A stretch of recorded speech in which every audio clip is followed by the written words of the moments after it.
হ্যাঁ দাদা, আপনি আমাকে ডেকেছিলেন। হ্যাঁ, আমি আপনাকে ডেকেছিলাম। এই বাড়ির এক ভদ্র মহিলা আছেন, খুব দুস্থ অবস্থায় আছেন, ওনার স্বামী বা ছেলে কেউ নেই। আর এই তো বাড়িটা দেখছেন যে জীর্ণ বাড়ি।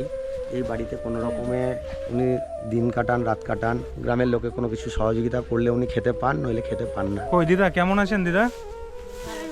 মোটামুটি আছে। এটা দেখো রে বাপ। যাই হোক, এই যে না, এই শীতে এইভাবে এই ঘরে থাকা যাবে না। দেখুন বন্ধুরা, কি অবস্থা। একটা মানুষ এই রুমের মধ্যে কি থাকতে পারে? কখনোই থাকতে পারে না। আর এখন যে প্রচন্ড শীত পড়ছে, এতেই কোনো রকমে উনি যাই হোক যখন থাকেন তখন এই কষ্টের উপরে থাকেন। আর আচ্ছা, আপনার ছেলে মেয়ে কেউ আছে? একটা মেয়ে আছে। একটা মেয়ে আছে, ছেলে নাই? না। আচ্ছা, খাবার দাবার কিভাবে জোগাড় হয় আপনার? খাবার দাবার এখন তো বাইরে পাচ্ছি আসুন, না। একটু বাইরে আসুন। গা ঘর সেই পাল পড়বে যখন কি হয়, আমি দাইমাত কাজ করতাম, তার তো পারি না, আর ডাকেও না কেউ আর।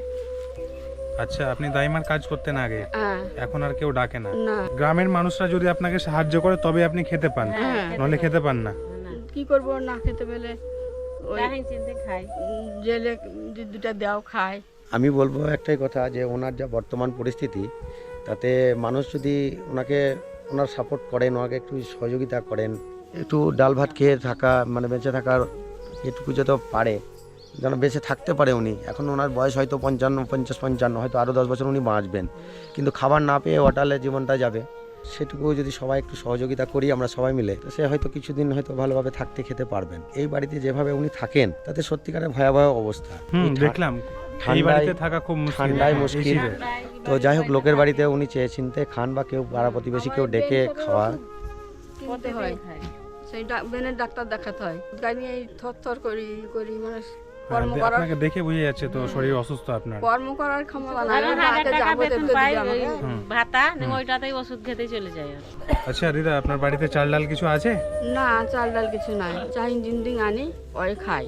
এখন তাহলে লোকের বাড়িতে বাড়িতে গিয়ে খাওয়া দাওয়া হচ্ছে। হ্যাঁ। আপনারা যদি এই মানুষটাকে একটু সাহায্য করেন, হয়তো এই দিদা একটু ভালোভাবে খেয়ে পড়ে থাকতে পারবে। একটু যদি দেখেন আপনারা, তাহলে আমার ভালো হয়। কথা বলতে পারে না, নরম চেয়ে চিনতে খায়। আচ্ছা, একটা সময় পর্যায়ে ধরে বেনসেট ধরনের পর্যায়ে আমরা সব তুলে তাহলে ঘরে সমস্যা তো। এই করে, হ্যাঁ খুবই কষ্ট। আমরা যদি হেল্প না করি, সাহায্য না করি, কোন মানুষগুলোকে হেল্প করব?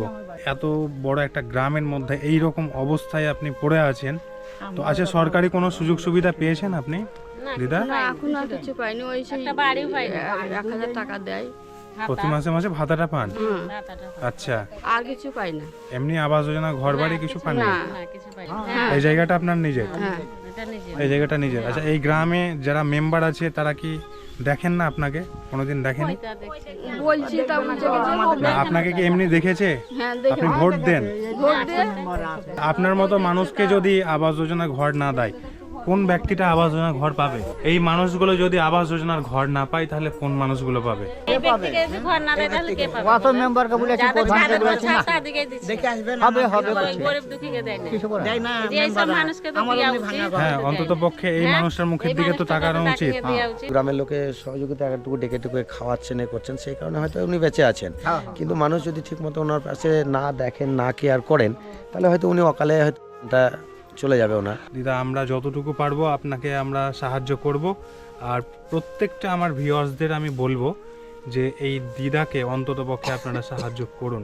এই মানুষটা যাতে দুই বেলা ঠিক মতো খেতে পারে, খেয়ে থাকতে পারে। একটু ভালোভাবে দেখেন, ওষুধপাতি যেন পায়, দুটো যেন খেতে পায়। মানে কষ্টকর জীবনযাপন করেন, লোকে ডাকলে খান, না ডাকলে না খেয়ে নিজের ঘরে পড়ে থাকেন। কখনো এই বাড়িতে থাকা যায়, কখনো যায় না। বর্ষার সময় তো থাকাই যায় না, এখন শীতে এত ঠান্ডার মধ্যে দিয়ে কিভাবে থাকতে পারে এই মানুষটা? এখন আমি আপনাকে কিছু টাকা দিয়ে যাচ্ছি। হ্যাঁ, চাল ডাল কিনবেন, এই নেন 1000 টাকা আছে, এই টাকাটা নেন। দাদা আমাকে জানাবে, আমরা পরবর্তীতে কিন্তু আবার আসবো আপনার কাছে।